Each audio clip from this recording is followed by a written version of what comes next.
L'enregistrement a débuté. Donc parfait, bienvenue à ceux qui nous rejoignent en replay.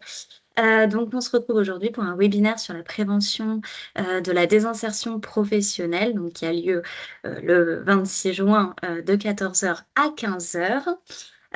Donc aujourd'hui, je ne suis pas toute seule et je suis accompagnée de Ludivine Vanier, Julien Baudouin, Marie Fourmont, Edith Wharton et que je vais laisser se présenter tout de suite. Donc, bonjour, Ludivine Vanier, directrice adjointe, taxe maintien dans l'emploi, Cap Emploi. Bonjour, du coup, Julien Baudouin, ergonome à l'APST 41, service de santé, prévention et de santé au travail du Loir-et-Cher. Donc, bonjour, donc Marie Fourmont, moi je suis coordinatrice de la cellule PDP, donc prévention de la désinsertion professionnelle à la PST 41. Bonjour à tous, je suis Edith Wharton, chargée d'études et développement pour la GFIP sur la partie maintien dans et en emploi. Et donc, Élodie Gralier, je suis chargée de mission prévention, santé, sécurité au travail au sein de l'AFT Transport et Logistique pour la région Centre-Val de Loire. Donc aujourd'hui, au programme de ce webinaire, donc on va d'abord reprendre des éléments de définition pour comprendre un petit peu mieux ce que c'est que la prévention de la désinsertion professionnelle, qu'on appelle plus trivialement la PDP, et le handicap. Dans un second temps, on va revenir sur les acteurs ressources mobilisables et enfin vous donner des outils un petit peu plus concrets pour agir, mobiliser des dispositifs, pérenniser des démarches pour vous donner des clés d'action concrètes. Alors, sur notre partie 1 de comprendre la prévention de la désinsertion professionnelle, donc on va revenir sur un tas de définitions, un contexte d'emploi aussi dans la branche transport et logistique. On va d'abord vous présenter le parcours type finalement d'un parcours, du parcours professionnel d'un salarié, de son embauche jusqu'à la fin de sa carrière. Donc vous pouvez voir qu'il y a une première phase avant la première absence. Je laisserai Julien ensuite revenir plus en détail. Une phase 2 qui déjà est à partir de la première absence. Une phase 3 au moment où on a des absences qui vont se répéter. Une phase 4 dans le cas où on a une reconnaissance travailleur handicapé ou une phase 5 dès l'absence prolongée. Ce qu'on va vous demander aujourd'hui et là en préambule, c'est pour vous à quel moment on commence à parler de maintien en emploi. Donc, je vais lancer un questionnaire, j'espère que vous le voyez. Selon vous, est-ce qu'on est plutôt sur cette phase 1 avant la première absence? On parle de maintien en emploi. Est-ce qu'on est sur cette phase 2? Il y a eu une première absence parce qu'il y a eu des ressentis douloureux de plus en plus fréquents. Ou bien une phase 3, les absences se répètent. Phase 4, lors de la reconnaissance travailleur handicapé. Ou phase 5. Normalement, vous pouvez même cocher plusieurs options si vous le sentez. Alors, est-ce qu'on a des réponses?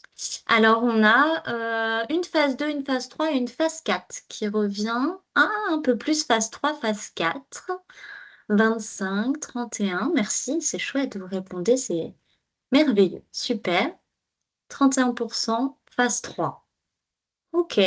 Julien, est-ce que tu voulais rajouter quelque chose sur ce... Alors, finalement, les réponses qu'on va voir dans ce sondage, c'est les réponses qu'on va retrouver généralement quand on fait cette petite interrogation, c'est-à-dire que on va imaginer le maintien en emploi à partir du moment, voilà, où on commence à avoir des absences qui se répètent, des douleurs qui s'installent, des problématiques qui deviennent de plus en plus récurrentes.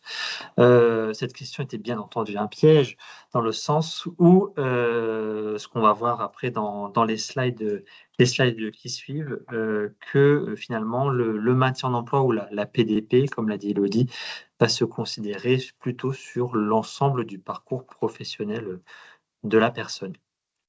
Donc en tout cas, merci pour ces réponses. Et finalement, ces réponses sont assez logiques et correspondent un petit peu à l'évolution qu'il y a eu sur cette thématique. C'est-à-dire qu'il Il y a voilà, en quelques années, même des décennies, on parlait plutôt de reclassement professionnel. On était vraiment sur cette idée voilà, de reclassement, de replacer les personnes dans des postes adaptés. Et c'est au fur et à mesure des années que la notion de maintien en emploi et maintien dans l'emploi est arrivée sur ce sujet. Jusqu'à amener à la thématique de la prévention de la désinsertion professionnelle. Alors là, l'introduction du terme de prévention est quand même assez récente, c'est-à-dire ça date depuis 2011. Et ce qui est intéressant, c'est vraiment du coup que ça montre l'aspect vraiment en amont, l'aspect d'anticipation pour agir sur le maintien en emploi et la prévention de la désinsertion professionnelle. Donc voilà, finalement, vos réponses sont très très logiques et correspondent finalement un petit peu à l'évolution dans le champ de la PDP. Le concept de PDP, le principe, effectivement, comme le disait Julien, il y a la notion de prévention qui a été intégrée. Et donc, l'idée, c'est d'anticiper en fait la perte d'une activité professionnelle pour un salarié qui a des difficultés de santé.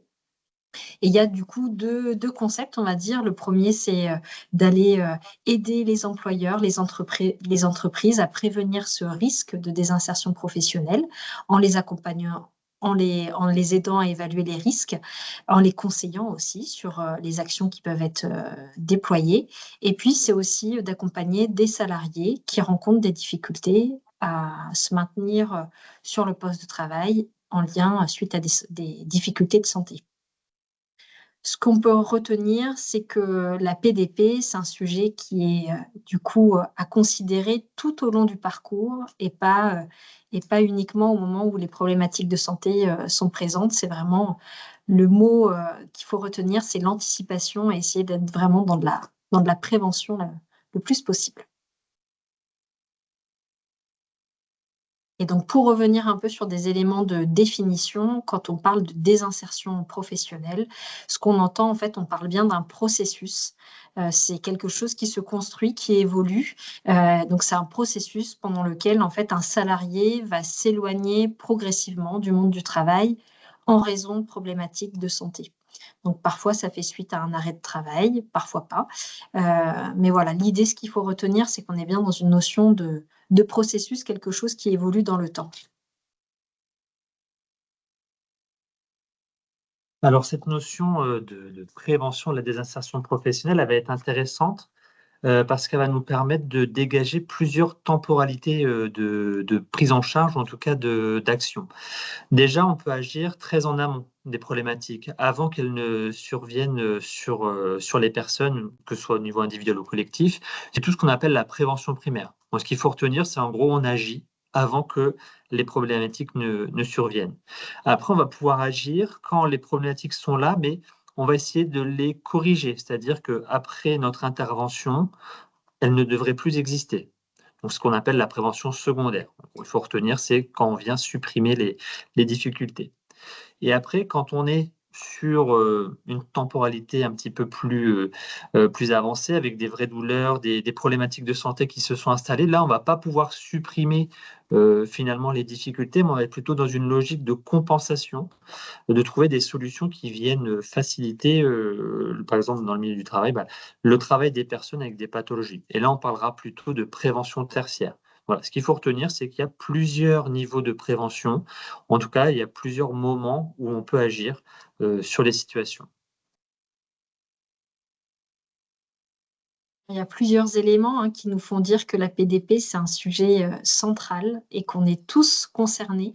D'une part parce qu'il y a un vieillissement de la population, il y a l'allongement des carrières avec le départ en retraite où l'âge de départ en retraite est reculé, et puis l'augmentation aussi des maladies chroniques.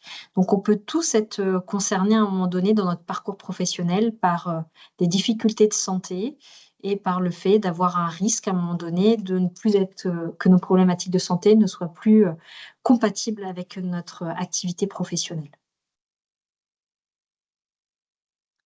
On va vous proposer, vous interroger, selon vous, quelles sont les conséquences de la désinsertion professionnelle Alors, je vais démarrer un petit quiz. Cette fois-ci, ce sera concernant le salarié.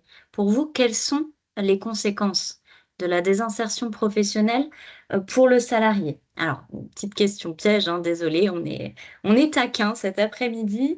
Bon, on peut vous donner des petits exemples, mais peut-être que ça peut être une précarité ou de l'isolement, par exemple. Qu'est-ce que ça vous évoque? Allez-y librement. Il n'y a pas de bonne ou de mauvaise réponse. Oui, chômage, en effet.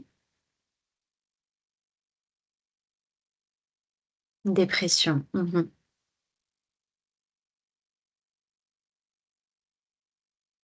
Perte de confiance et isolement. Ouais, très bien. Merci beaucoup pour vos réponses.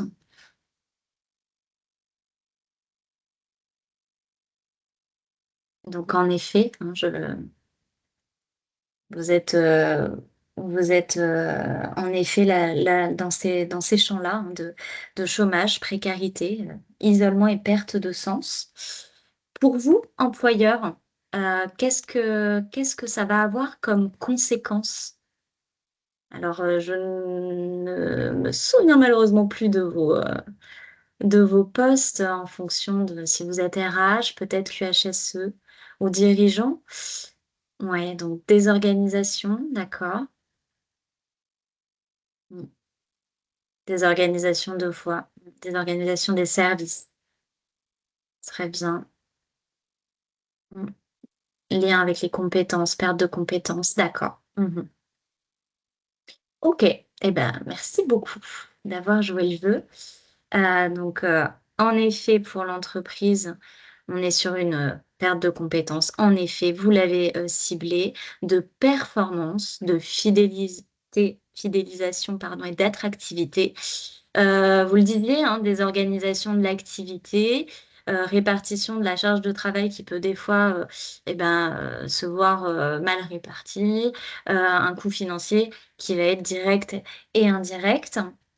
Allez, une petite dernière question et après on arrêtera de vous embêter. Selon vous, quels sont les avantages justement de prévenir, cette désinsertion professionnelle? Et après, on arrête de vous embêter avec les quiz. Mais c'est intéressant en tout cas d'avoir vos réponses. Motivation. Mmh.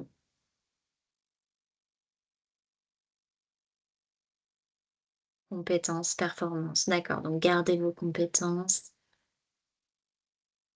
le maintien du salarié. OK. Climat social. Mmh. Intéressant. Très bien. Eh ben, je vous remercie. Donc en effet, hein, alors je vais peut-être laisser la parole Oui. à Julien, au mari. Et en effet, en fait, le fait d'intégrer la prévention, de la désinsertion professionnelle dans son entreprise, avoir des conséquences, positives, multiples, que ce soit sur l'amélioration des conditions de travail. On sait que, des salariés qui sont dans des conditions adaptées, vont déjà, moins être amenés à développer des pathologies. Donc on enlève des coûts, directs et indirects suite à des arrêts, des choses comme ça et il y a une amélioration, de la performance, hein et ça, c'est documenté depuis, voilà, depuis les années 50, donc on a pas mal de choses là-dessus. Au niveau de l'attractivité des entreprises, qui est un sujet quand même assez central aujourd'hui, et bah, également une entreprise qui prend ça, en compte, va se renforcer sur ce point. Au niveau, bah, de la réduction des arrêts de travail, du coup, de la désorganisation comme on a évoqué tout à l'heure, mais aussi sur la cohésion sociale, c'est très, voilà, il y a un impact très positif et également, on dirait aussi pas mal de choses sur la fidélisation des compétences des salariés finalement, au sein de la structure. Donc la prise en compte de la PDP, de la prévention de la désinsertion professionnelle, c'est vraiment un enjeu majeur pour les structures, au regard du contexte actuel. Très bien. Eh bien, écoutez, justement, on va pouvoir faire un petit focus justement sur des données de sinistralité, de contexte et surtout des éléments démographiques. Là, le graphique qui s'affiche à votre écran, c'est la comparaison de la structure de la branche professionnelle, hein, donc transport, logistique, que vous soyez transport routier de voyageurs, logisticien, sanitaire, déménagement. Donc vous voyez un glissement hein, finalement des effectifs vers des tranches d'âge de plus en plus supérieures. Là aussi, on le voit avec cette pyramide des âges. On a essayé de vous montrer avec le prisme de 4 grands secteurs d'activité chez nous. Donc, la marchandise hors déménagement, le déménagement, transport routier de voyageurs, transport sanitaire. C'est intéressant, vous voyez aussi le ratio homme-femme. Bon, on n'est pas là pour forcément parler de mixité, mais c'est bien aussi d'avoir cette photographie là. Et donc, on voit que la proportion de salariés de moins de 35 ans, bah forcément, elle est plutôt à la baisse hein, dans certains secteurs. Et donc, on a une sorte d'entonnoir plutôt en marchandises, transport routier de voyageurs. Transport sanitaire, ça reste relativement stable, mais déménagement, on voit qu'on commence à aller dans une forme d'entonnoir également. Et concernant l'évolution de l'obligation d'emploi des travailleurs handicapés pour notre cas, donc c'est vrai que je ne vous ai pas précisé, donc on a des sources qui viennent donc de la DARES et de notre OPTL, qui est un observatoire prospectif du transport et de la logistique. Vous êtes d'ailleurs peut-être sollicité en ce moment même, vous l'avez été précédemment, vous, entreprise du secteur transport logistique, pour justement récupérer des données chiffrées qui nous permettent d'avoir un œil sur le contexte d'emploi, etc. Donc là, on voit bien qu'il y a une progression hein, relativement plus rapide du nombre d'entreprises qui emploient des employeurs handicapés entre 2021 et 2023 et du nombre de travailleurs handicapés. Là, on vous a proposé cette fois des statistiques qui vont être adaptées à votre branche. Hein. Donc, si vous êtes plutôt transport routier de marchandises, voyageurs, déménagement, etc. Et puis, vous avez la colonne totale derrière. Donc, sur les 70%, là, vous voyez tout en bas à droite, des entreprises qui sont assujetties et qui emploient des bénéficiaires OETH. On a la plus élevée qui est quand même à hauteur de 91% dans le transport routier de voyageurs et 62% dans le déménagement. Donc, on voit qu'il y a quand même aussi une marge de progression de votre côté hein, dans certains secteurs au niveau de l'emploi et de l'adaptation peut-être des postes, etc. On pourra y revenir. Voilà pour ces données. On va rapidement faire un petit focus sur pourquoi c'est important dans notre secteur. Et ben, c'est important de parler de prévention de la désinsertion professionnelle parce qu'on a un secteur accidentogène. Hein, après le BTP et des fois même avant le sanitaire et social, et ben, le transport et logistique, ben, c'est des douleurs aux membres supérieurs, des douleurs aux membres supérieurs aussi pour l'arrimage d'ailleurs, de la manutention, du chargement, déchargement. Des contraintes posturales fortes. Et donc, on a quelques chiffres ici. Hein, 51% des accidents du travail dans le transport routier marchandises sont liés à des affections périarticulaires. 68% des accidents du travail dans la logistique sont liés aussi à ces affections périarticulaires. Et puis, pareil, transport routier de voyageurs. Voilà. Ce qui nous permet naturellement eh ben de vous identifier, poser le contexte et que vous puissiez identifier finalement les acteurs que vous pouvez mobiliser autour de vous. Donc là, on a la chance d'avoir le service de santé au travail du 41, Cap Emploi 18 et la GFIP, vous l'aurez compris.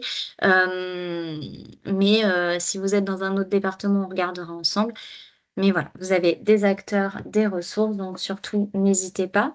Et on va commencer déjà par revenir sur qu'est-ce qu'un service de santé au travail, de prévention et de santé au travail interentreprise. Alors, donc je vais vous présenter ce que c'est un service de prévention et de santé au travail interentreprise. Donc vous en retrouvez sur chaque département. On va avoir quelques petites différences en fonction, du tissu, voilà, d'entreprise et cetera, de nos tailles, mais globalement, on a tous le même fonctionnement. Bon, il faut savoir que la médecine du travail, ça n'existe plus. Maintenant, on parle de service de prévention et de santé au travail. Encore une fois, on a mis le terme de prévention au cœur, de nos noms. Toute entreprise est amenée à adhérer, à un service de prévention et de santé au travail. Et nous, nos services sont articulés finalement autour de 3 axes. On a, un axe vraiment sur la prévention des risques professionnels, donc j'aborderai tout à l'heure, mais on pourra aller, sur le terrain, accompagner nos adhérents sur, la prévention des risques. On aura aussi tout un volet sur, le suivi individuel de l'état de santé, donc c'est ce qu'on connaît le plus avec les visites médicales, avec le médecin, les infirmières et cetera. Et tout un axe aussi de travail sur la prévention de la désinsertion professionnelle et là, Marie, développera, tout à l'heure ce point. Ce qu'il faut retenir, c'est que, pour réaliser ces 3 axes, ces 3 missions, on a vraiment des équipes pluridisciplinaires qui vont pouvoir agir et ces équipes sont coordonnées et animées par le médecin du travail, qui est vraiment au centre de cette dynamique. Voilà, petit focus sur notre service, mais c'est juste pour vous situer. Donc nous sommes dans le Loir-et-Cher et on est un service de taille moyenne avec, 60 000 salariés suivis pour à peu près, 6 000 adhérents et comme tous les autres services, voilà, on répond à ces 3 axes, donc la prévention des risques pro, le suivi individuel de l'état de santé et la prévention de la désinsertion professionnelle. Je vous présente rapidement notre service, mais c'est, des données que vous pouvez retrouver sensiblement dans les autres services, de la région. Mais, on retrouve plusieurs types de fonctions. On va retrouver des médecins du travail, des infirmières, secrétaires et assistantes médicales, on va dire toute la partie médicale et d'autres personnes vont graviter autour de ces équipes, qui font partie des équipes d'ailleurs. On va retrouver des préventeurs, comme des, ergonomes, des consultants techniciens, spécialisés sur certains risques. On va retrouver des, personnes qui vont être un peu plus spécialisées comme des psychologues cliniciens, des psychologues du travail, psychologues cliniciens du travail, pardon, psychologue du travail, assistante sociale, une conseillère en nutrition, en activité, physique en entreprise, également une cellule PDP qu'on abordera, plus tard avec Marie. Et finalement, avec tous ces métiers-là, l'objectif de nos services, c'est de pouvoir accompagner, nos adhérents sur les sujets, de prévention. Donc, en allant sur le terrain pour vous aider à concevoir des, environnements de travail, à les modifier, à les aménager, en faisant de la métrologie, en vous accompagnant sur, les risques psychosociaux, que ce soit au travers de sensibilisation, d'études, en vous accompagnant sur la création de fiches entreprises, sur, le DUERP, en faisant du suivi individuel et cetera, et cetera. Et donc au sein de chaque, service de prévention et de santé au travail, il y a, une cellule dédiée donc à la prévention de la désinsertion professionnelle. Ça date depuis, 2022. Ça fait suite en fait à la loi du 2 août 2021 qui a été une loi, importante, une réforme importante pour les services de prévention. Hem Et donc l'objectif de cette cellule, c'est à la fois d'accompagner, des salariés qui sont en risque de désinsertion professionnelle. Donc des salariés qui ont une problématique de santé, qui a un impact sur leur travail. L'autre mission de la cellule, c'est aussi de mener des actions, cette fois-ci à destination des entreprises, pour les sensibiliser à cette thématique. Et puis c'est de créer des partenariats avec les acteurs du maintien en emploi, les acteurs, au niveau local pour, voilà, connaître, avoir les bonnes ressources et orienter au mieux, les salariés qui sont accompagnés.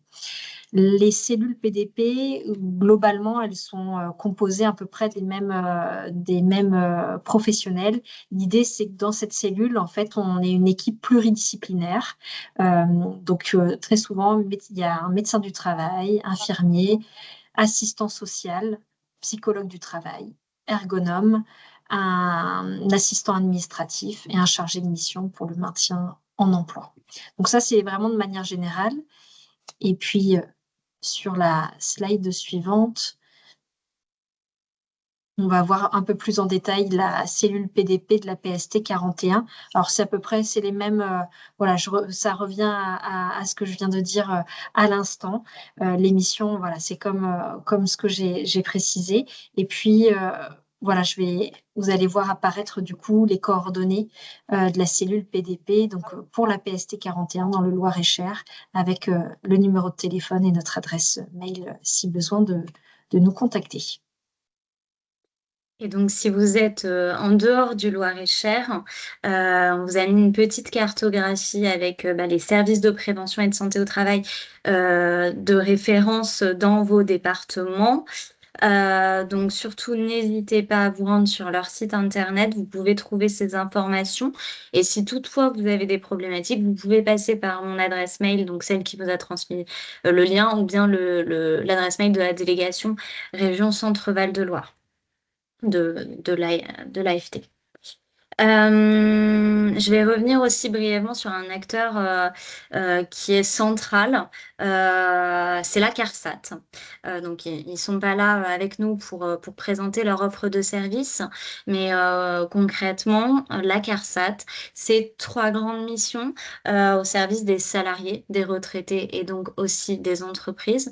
Donc, pour préparer, verser la retraite, accompagner les assurés malades ou accidentés ou âgés. Et puis aussi assurer et prévenir les risques professionnels. Peut-être que ça, vous ne le connaissez pas vraiment. Donc, en résumé, la CARSAT, Centre-Val de Loire en l'occurrence, mais les CARSAT en règle générale fonctionnent de la même manière. Ça a un rôle d'assureur solidaire et préventeur et avec un principe de paritarisme.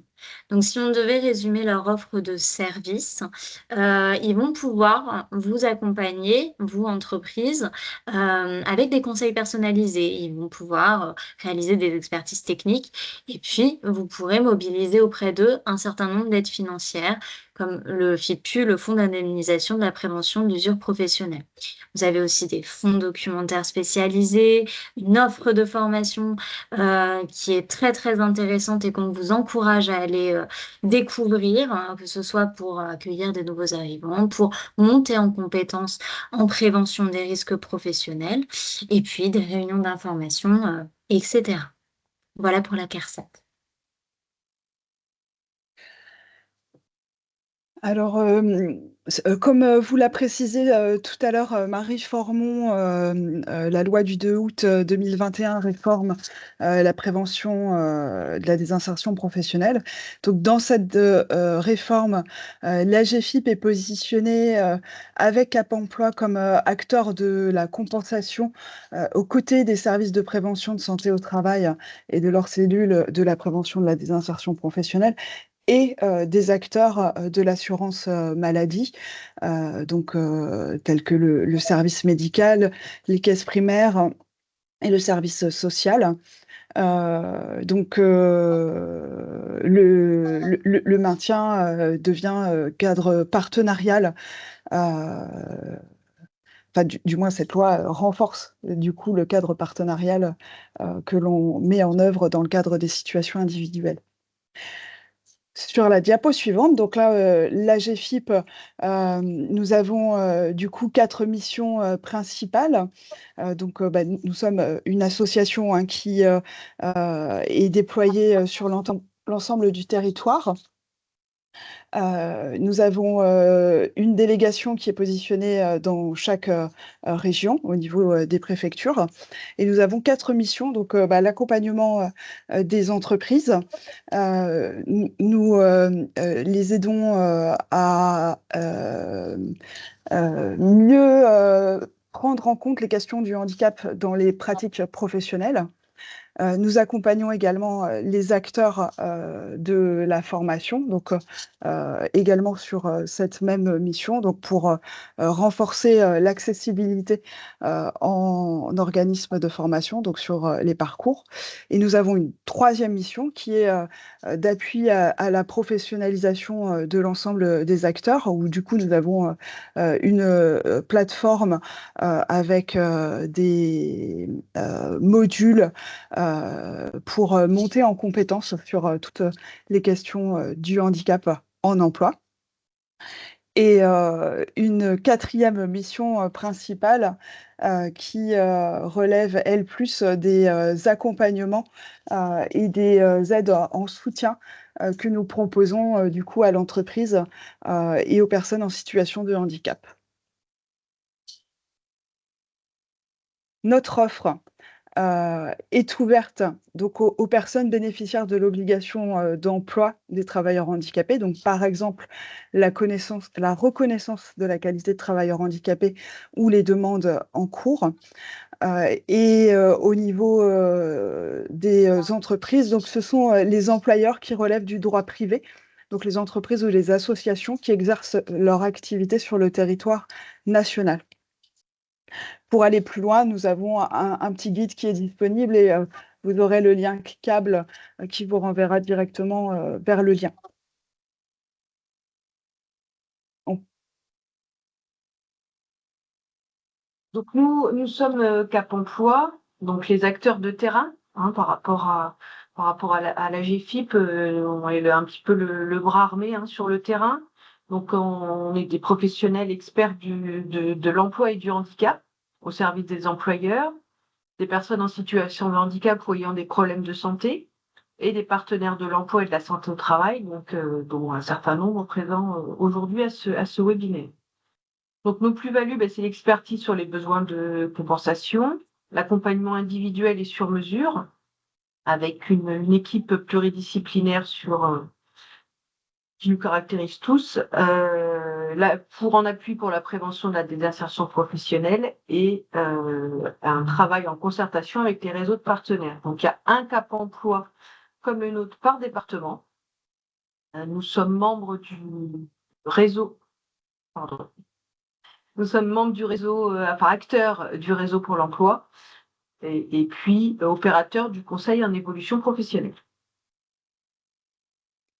Et donc, au même titre que pour les services de prévention et de santé au travail, vous pouvez retrouver, si vous êtes en dehors du 18 et du Cher, si vous êtes sur les autres départements de la région Centre-Val de Loire, les liens directs, cliquables, vers vos Cap emploi de référence.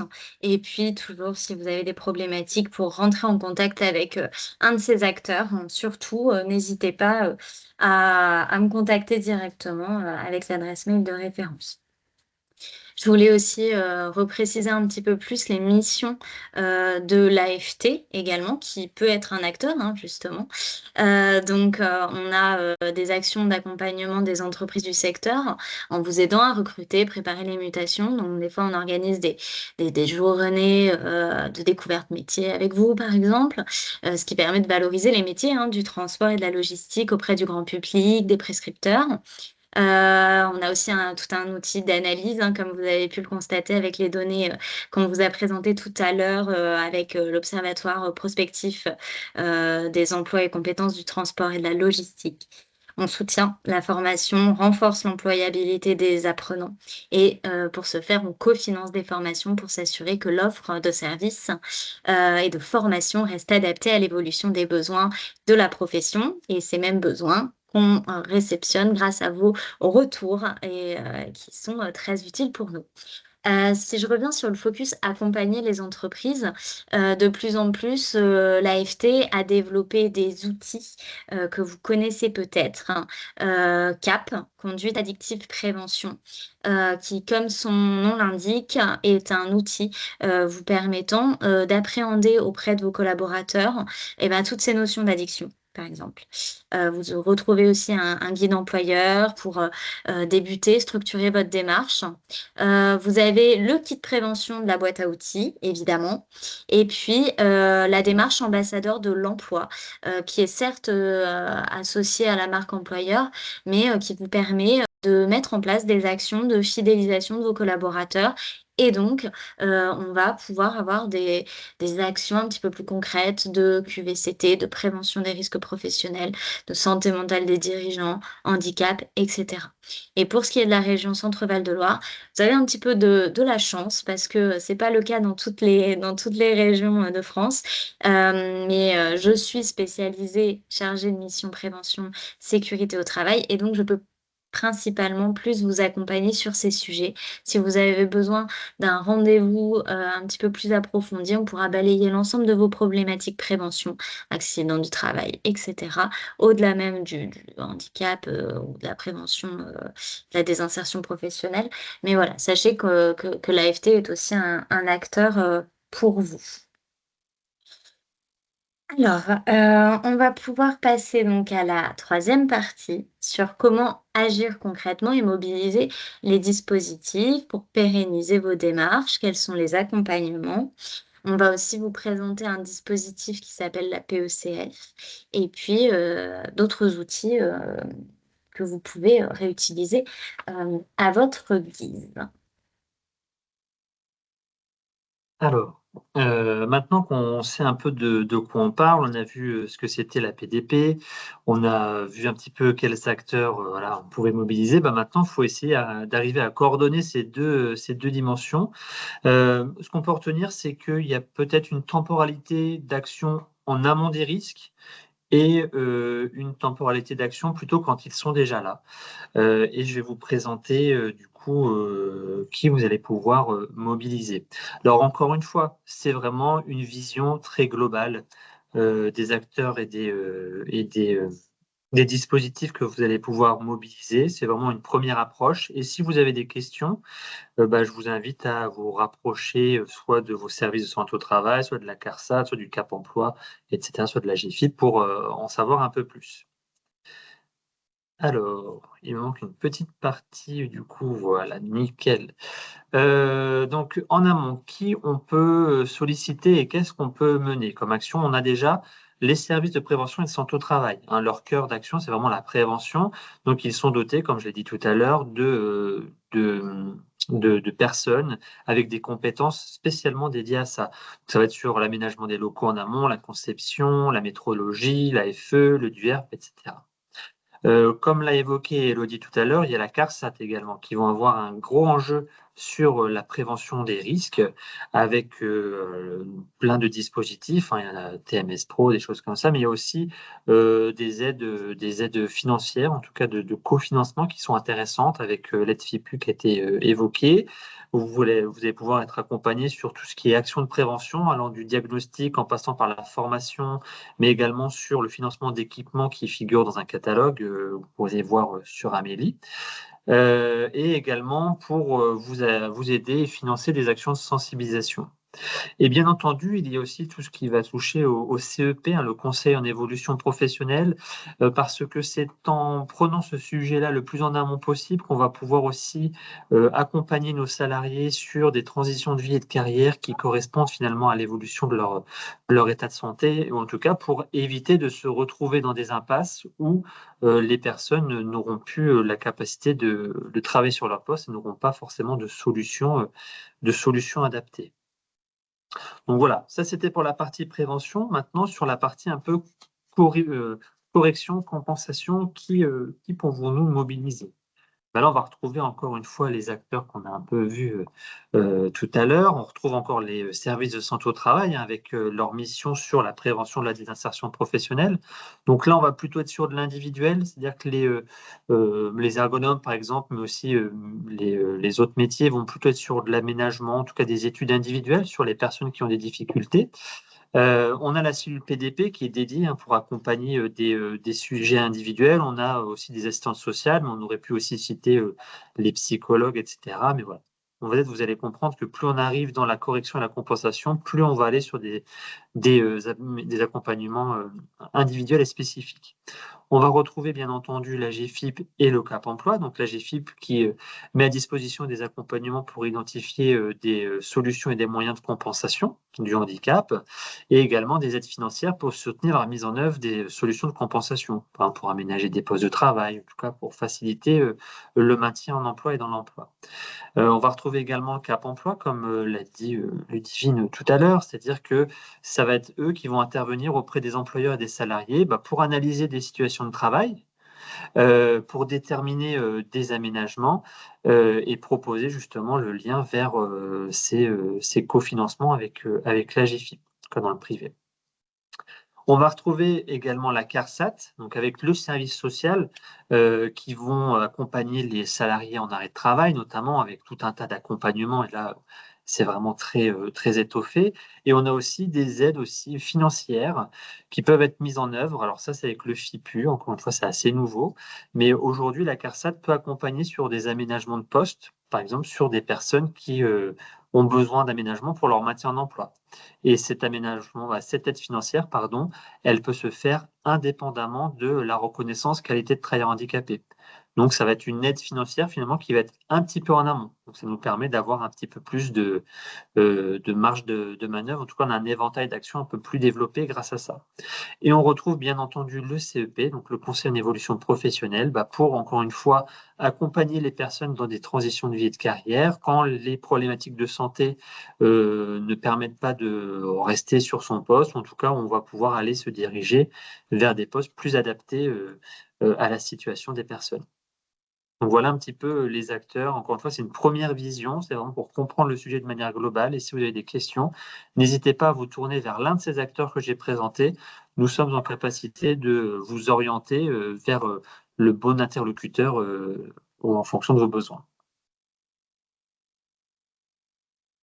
Je vais faire un focus maintenant sur un dispositif de PDP. Alors, on a choisi le rendez-vous de liaison parce que c'est un nouveau dispositif qui existe donc depuis 2021. Il en existe d'autres, des dispositifs qui sont dédiés à la prévention de la désinsertion professionnelle. Mais là, on va parler du rendez-vous de liaison. Il est parfois méconnu. L'objectif du rendez-vous de liaison, c'est de maintenir le lien entre un employeur et un salarié qui est en arrêt de travail. Alors, c'est pour les salariés qui sont en arrêt de travail de plus de 30 jours. Et donc, l'objectif, c'est de maintenir ce lien et d'informer en fait le salarié des actions et des dispositifs qui sont mobilisables, notamment pendant l'arrêt de travail, informer notamment sur la visite de pré-reprise, sur la possibilité parfois de faire un essai encadré. Bon, voilà, il y a d'autres dispositifs qui existent. Ce rendez-vous, ce n'est pas un rendez-vous médical, ça c'est important de le souligner. C'est bien un rendez-vous entre employeurs et salariés. Et le service de prévention et de santé au travail peut être associé à ce rendez-vous, vous accompagner soit en amont du rendez-vous, soit pendant le rendez-vous ou aussi après. Donc, voilà, ce qu'on peut retenir, c'est que l'idée de ce rendez-vous, c'est bien de créer du lien entre un employeur et un salarié. Souvent, on a tendance à dire que le lien n'est pas possible pendant un arrêt de travail. L'idée, c'est de déconstruire un peu cette idée. Et justement, plus on crée du lien pendant un arrêt de travail, plus on va faciliter aussi le retour dans des bonnes conditions, faciliter la reprise du travail.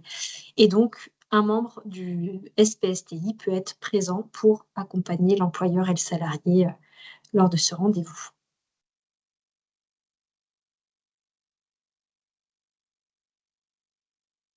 Alors pour poursuivre, on a souhaité vous présenter la différence entre la GFIP et Cap Emploi dans ce paysage, parce que souvent on ne comprend pas bien qui fait quoi. Donc sur le champ, répondre aux besoins des employeurs, la GFIP passe le relais au Cap Emploi ou Cap Emploi passe le relais à la GFIP selon la situation que l'on rencontre. Par exemple, si le Cap Emploi constate que dans une entreprise, il y a plusieurs salariés qui vont être concernés sur des démarches de maintien dans l'emploi, elle va faire le relais auprès de la GFIP qui va, elle, permettre de mieux répondre à l'obligation d'emploi des travailleurs handicapés sur le champ de l'information, l'orientation, être outillé pour mieux intégrer le handicap dans sa gestion des ressources humaines. Donc pour que l'entreprise puisse bénéficier d'un diagnostic de ses pratiques au regard de son obligation d'emploi et être accompagné dans la mise en œuvre du coup d'un plan d'action pour mieux prendre en compte toutes ces questions. Et le Cap Emploi, lui, est-ce que je déroule ou tu veux prendre la parole, Ludivine? Comme tu veux. Je continue et tu présenteras celle d'après. Allez. Et donc, Cap Emploi sera plutôt sur l'approche individuelle pour informer et conseiller sur les missions d'accompagnement vers et dans l'emploi pour répondre à un besoin soit de recrutement, soit dans le cadre d'un maintien dans l'emploi, plutôt lui sur les situations individuelles dès lors que le besoin se pose. Et sur la diapo suivante, je laisse la parole à Ludivine. Donc, sur la diapo suivante, donc Cap Emploi, pour rentrer un petit peu plus dans le détail, nous sommes là pour identifier les besoins de compensation de l'employeur et du salarié avec l'appui, on l'a dit précédemment, on travaille tous en commun, avec l'appui du service de prévention et de santé au travail ou de la cellule PDP, selon, pour mobiliser des services et des aides de la GFIP qui permettent de répondre à ces besoins.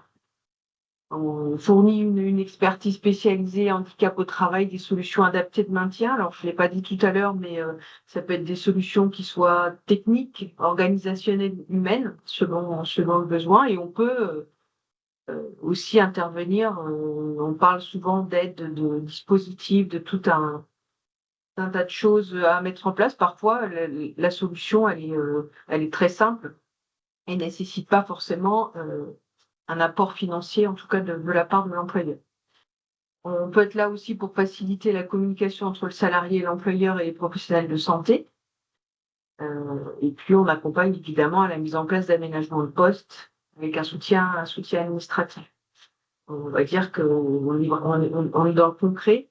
La GFIP est vraiment là pour nous mettre à disposition tous ces services et ces aides. Alors, je sais plus, Edith, si on en parle après. Tout ce qui est appui, tu vas en parler après, appui Oui, spécifique, tout à par exemple, fait, absolument. C'est la diapo suivante, la diapo suivante. suivante. Donc, Donc là, plus pour résumer les propos, donc plutôt la GFIP sur l'accompagnement collectif de l'écosystème, la montée en compétences sur le sujet du handicap dans les pratiques professionnelles, la mise à disposition de services. Cap Emploi plutôt sur l'accompagnement individuel. Donc, nos deux entités sont complémentaires. Et sur la diapo suivante, on va aller plus en piqué sur l'offre de services qui est disponible. Donc, une offre de services et des aides avec, en premier lieu, l'appui spécifique qui, lui, va servir à identifier le besoin de compensation et les solutions à mettre en place. Donc là, on va être sur une expertise dès lors que le handicap va être un petit peu plus complexe et que les services de Cap Emploi vont avoir besoin d'un éclairage complémentaire. Nous avons ensuite, du coup, la prestation d'évaluation des capacités qui, elle, va permettre d'étudier les capacités à reprendre la conduite. Donc, une prestation dédiée au secteur logistique et transport. Nous avons également un service étude ergonomique qui, lui, va permettre d'analyser la situation de travail et d'identifier les solutions permettant une adaptation du poste selon la situation de la personne concernée. Donc, elle va être, elle, mobilisable dès lors que la situation de handicap et l'environnement vont être un petit peu plus complexes, dès lors qu'il va y avoir plusieurs dimensions à prendre en compte, plusieurs espaces de travail, une organisation voilà, qui mériterait un service plus que celui de Cap Emploi. Nous avons également le conseil et l'accompagnement à la création ou reprise d'entreprises. Dès lors que on identifie du coup cette voie pour l'insertion ou le maintien en emploi.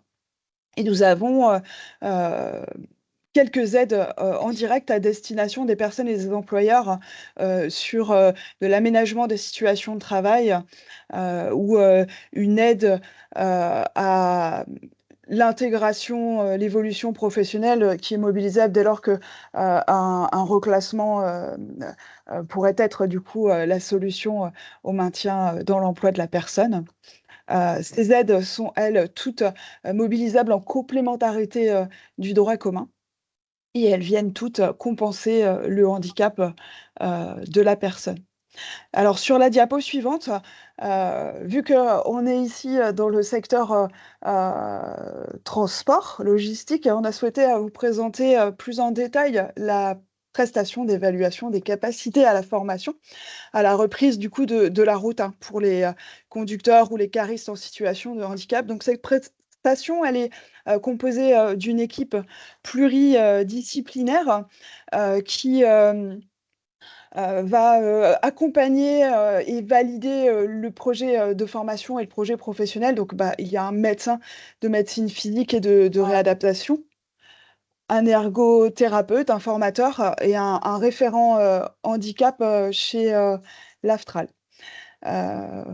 Concrètement, ce sont des évaluations qui sont réalisées au travers de mise en situation sur un simulateur de conduite Aftral.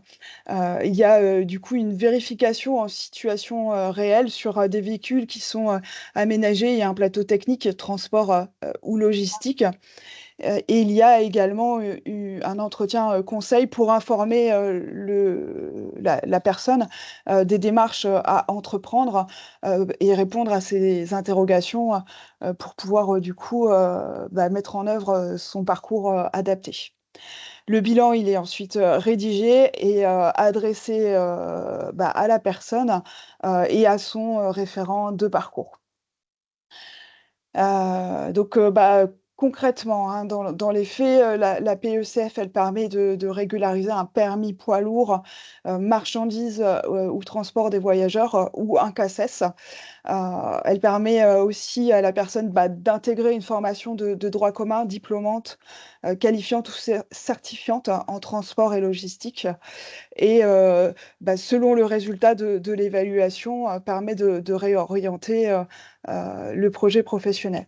Cette prestation, elle est, financée, par, l'AGEFIP, pour le secteur privé, et le FIP pour le secteur public et elle dure une journée, au total. Donc, la PECF, par qui elle peut être, mobilisée? Donc, toute personne, en situation de handicap, moteur ou auditif ou présentant, des troubles du neurodéveloppement. Ou alors, cela peut être son référent de parcours directement, donc son référent professionnel, soit d'insertion ou de maintien en emploi, tel que, les équipes, de, France Travail, Cap Emploi ou les missions locales ou encore, Comet ou les centres de rééducation et de réadaptation, fonctionnelle. Les médecins, de santé au travail sont également, prescripteurs. Pour bénéficier, de la prestation, il faut que le référent de parcours et le bénéficiaire, valide ensemble le projet, professionnel, hein. Faut qu'on soit vraiment, dans une démarche, de projet professionnel pour, accéder à la prestation. C'est le référent qui prescrit, du coup la PECF. C'est l'Aftral qui, elle, va contacter directement le prescripteur pour confirmer, ses attentes sur, cette prestation. C'est, l'ergothérapeute qui, lui, va, contacter le bénéficiaire pour réaliser un pré-diagnostic et ensuite, l'équipe pluridisciplinaire va recevoir du coup, la personne, pour, réaliser, l'évaluation et ensuite, le bilan, portant un avis consultatif et des préconisations sont adressés, aux prescripteurs et aux bénéficiaires. On a, souhaité, vous présenter du coup, une illustration, de parcours. Hem, Eh ben, on va lancer la vidéo, elle dure 3 minutes, bon, on va peut-être un tout petit peu ouais, dépasser. alors je m'aperçois ouais, allez-y. Il y a une Dis-moi si inversion, je conclurai, je reprendrai la parole 2 minutes après, sur, les conclusions de la PECF. Il y a eh ben, une sinon voilà, je vous laisse conclure, ouais, ce sera plus ça marche. Là, on a souhaité pareil, hein, vous renvoyer, vers des liens cliquables. Madame Gralier vous renverra du coup le support si vous voulez aller plus loin sur cette prestation. Il y a les informations sur le site de la GFIP, un petit film de présentation, des témoignages, la présentation du camion Handy-Truck.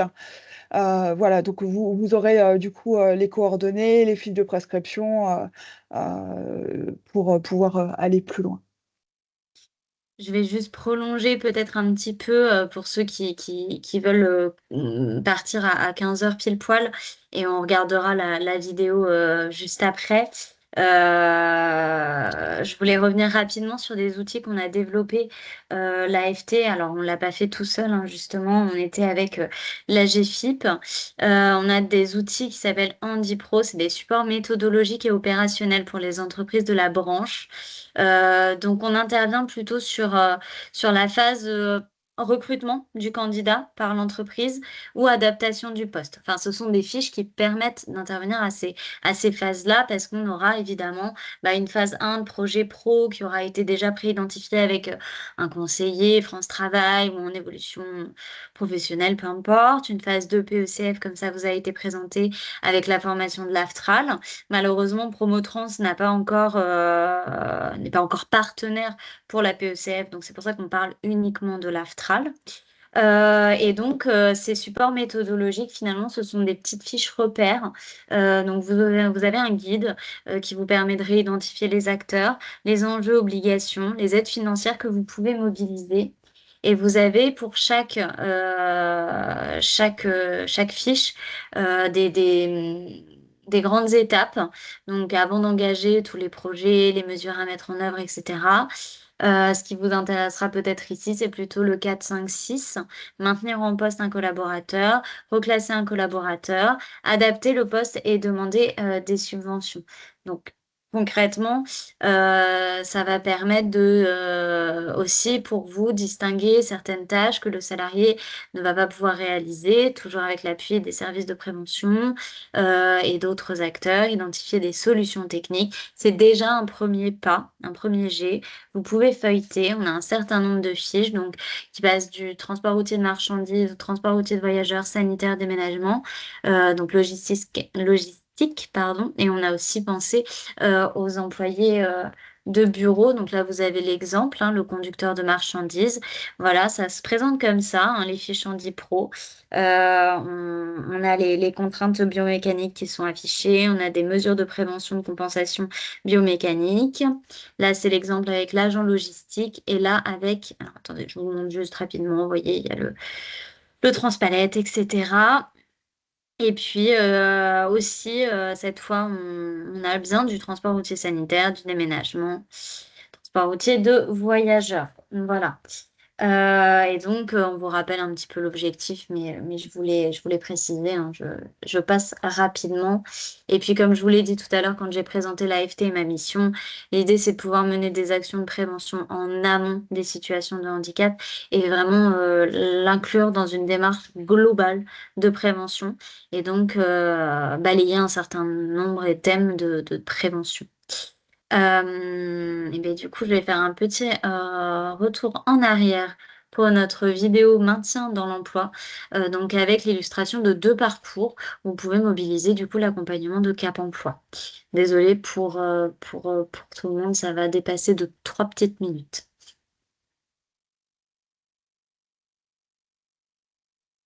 Un salarié est en difficulté de santé sur son poste de travail. Quelles solutions, quelles aides? Le maintien dans l'emploi. Allô, Cap Emploi? Je souhaiterais vous solliciter, car je suis de nouveau en difficulté avec une de mes salariées. Mon opératrice en industrie, Léa, vient de reprendre en mi-temps thérapeutique et me pose quelques soucis. Bonjour, monsieur Bilan. Cette salariée est-elle reconnue en situation de handicap? Non, pas à ma connaissance. Quelles sont les difficultés que vous rencontrez? Ma collaboratrice est fatigable et a des troubles de la mémoire. Elle fait des erreurs et a des conflits avec l'équipe. Nous l'aiderons à constituer son dossier RQTH. Nous recueillerons les restrictions médicales auprès du médecin du travail. Nous assurerons le relais avec les partenaires du médico-social. Une observation du poste est réalisée par Cap Emploi en présence de la salariée, du médecin du travail et de l'employeur. Les restrictions médicales ainsi que le contexte de l'entreprise sont prises en compte pour la proposition d'un plan d'action. Des fiches méthodes de travail adaptées ont été mises en place. Une sensibilisation au handicap a été faite à l'équipe. Un aménagement organisationnel a été trouvé. Une compensation financière a été accordée à l'employeur. Je constate que l'ambiance est bien meilleure au sein de l'équipe, que Léa tient son poste. De plus, cela permettra de réduire ma contribution financière légale.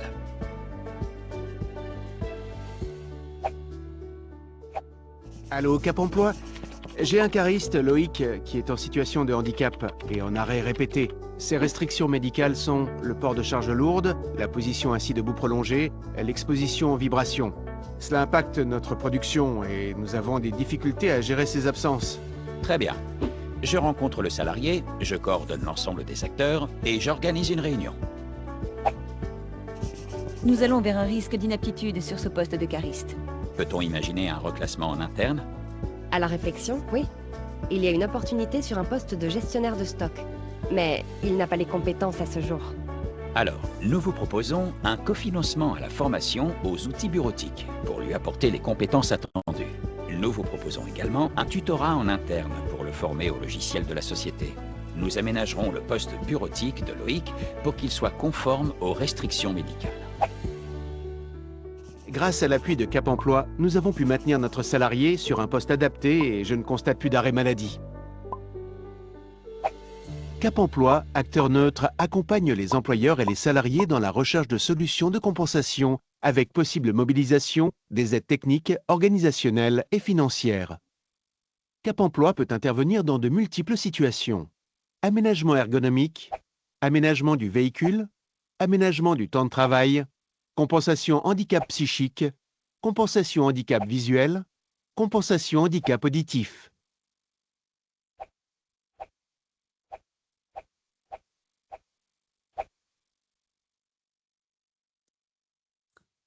Voilà pour la vidéo. Est-ce que... Excusez-moi. Est-ce que Ludivine ou Edith, vous souhaitiez rajouter quelque chose par rapport à la vidéo qu'on vient de voir? Elle parle d'elle-même, cela dit. Parle d'elle-même, je pense. Ouais. Ouais. Eh bien, Il y a écoutez, des questions après.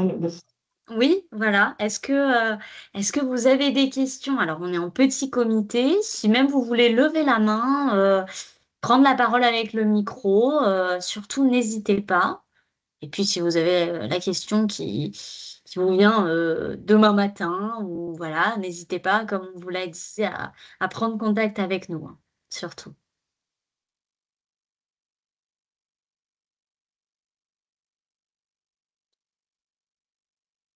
Bon, bah écoutez, je ne sais pas si vous écrivez dans le chat, mais en tout cas, je ne vois pas d'activité particulière. Non, Et c'est bon, c'était très clair, merci. ah, merci beaucoup, Madame Nuit. Madame Durand qui est en train d'écrire actuellement. Madame Bess ou Madame Talmoudi, si vous êtes toujours avec nous. Non, j'ai pas de questions, c'était très clair. Très bien. Très bien. Eh bien, écoutez, on était ravis de pouvoir vous présenter ce sujet d'une importance quand même importante, hein, vous l'aurez vu. Et puis, bah, on se retrouvera pour un prochain webinaire Club Prévention, normalement à la rentrée. En attendant, on vous souhaite un bel été. Et puis, il faut que j'arrête l'enregistrement aussi. J'ai complètement oublié. Voilà. Bonne journée à vous et puis à très bientôt. Merci, bonne journée. Merci, au revoir. Au revoir. Bonne journée, au revoir.